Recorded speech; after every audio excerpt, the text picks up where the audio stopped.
Are you planning to visit Kansal Waterfalls? If yes, this video is for you. Panoorin ito hanggang sa dulo for more informations and tips. Kansal Waterfalls is located at Barangay Perez, Kidapawan City. Opo, hindi naman po siya masyadong kalayuan sa city proper, pero mag-ingat lang po at prepare yourself para sa napakahirap na daan. Kung mahilig kayo ng adventure, this place is for you kasi nakikita nyo naman na sa daan pa lang ay mapapalaban na kayo. Expect na ang daan dito ay rough roads at may mga pataas na bahagi din siya. Hindi naman siya masyadong malayo pero medyo mahirap lang talaga yung daan papunta doon sa waterfalls. Medyo papasok ang lugar na ito kaya wag niyong kalimutang magtanong sa mga locals. Nga pala, 10 pesos lang yung entrance fee nila dito pero nung bumisita kami, since Sunday siya ay walang nagbabantay kaya nakalibre na kami. From the area kung saan kayo nagbayad ng 10 pesos entrance fee ay may lalakaran pa kayo papunta doon sa waterfall. Mga ante, ito yung view at current situation ng daan papunta sa waterfall.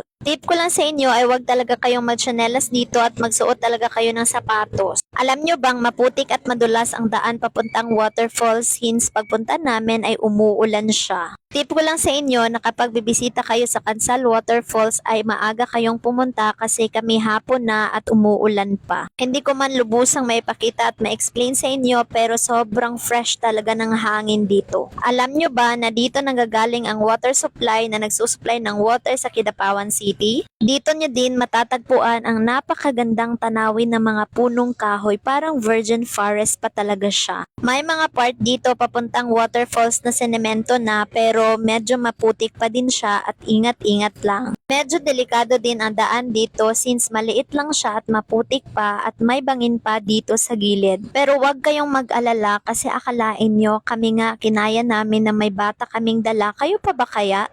Medyo challenging nga ang daan papuntang waterfalls kasi sobrang delikado niya pero huwag kayong mag-alala kasi sobrang worth it naman yung pagod nyo pagkarating nyo sa mismong location. Sa palagay ko, hindi naman malayo ang Kansal Waterfalls. Ang isang factor lang na magpapatagal sa inyo ay yung daanan niya na sobrang struggling talaga.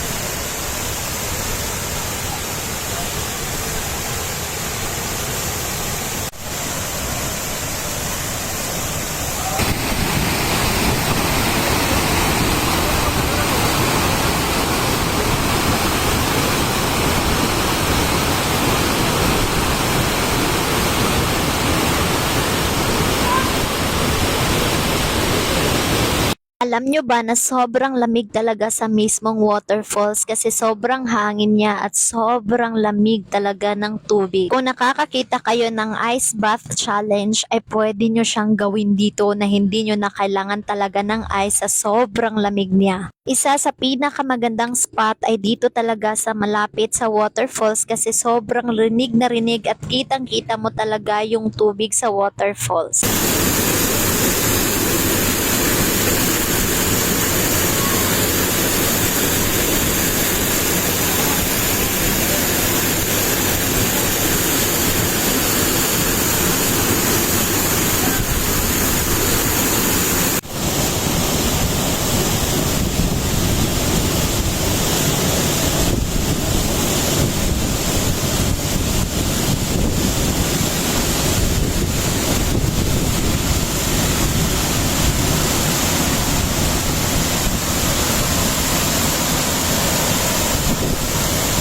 Before kayo makababa sa mismong waterfalls ay may area naman dito sa ibabaw na pwede kayong mag-overlooking sa waterfalls. Sobrang lamig talaga ng hangin dito at hindi nyo talaga aakalain na dito may isang napakagandang waterfalls. Alam nyo ba, before ako pumunta dito ay ang dami ko talagang iniisip at lagi akong nag-overthink pero sa nangyaring ito ay sobrang nakabawas talaga siya sa aking stress. Ewan ko lang pero may something na energy talaga dito sa lugar na to na sobrang nakaka-relax talaga sa feeling. Sobrang payapa ng lugar na to at sobrang dami din ng kahoy dito. At kung pag-aakala namin ay okay na yung papunta namin dito na sobrang nag-struggle kami ay lalo pa talaga kaming na-struggle pag uwi namin. Feeling ko nga mas lalo kaming nahirapan pa uwi namin kasi puro na lang siya pataas. Pero yung auntie nyo na hindi talaga nagpapatalo kapag gala ang pag-uusapan ay for the go. Alam nyo ba na napakadami din dito ng mga malalaking punong kahoy. At dito lang po magtatapos mga auntie. Don't forget to like and share and see you sa ating next gala. Bye!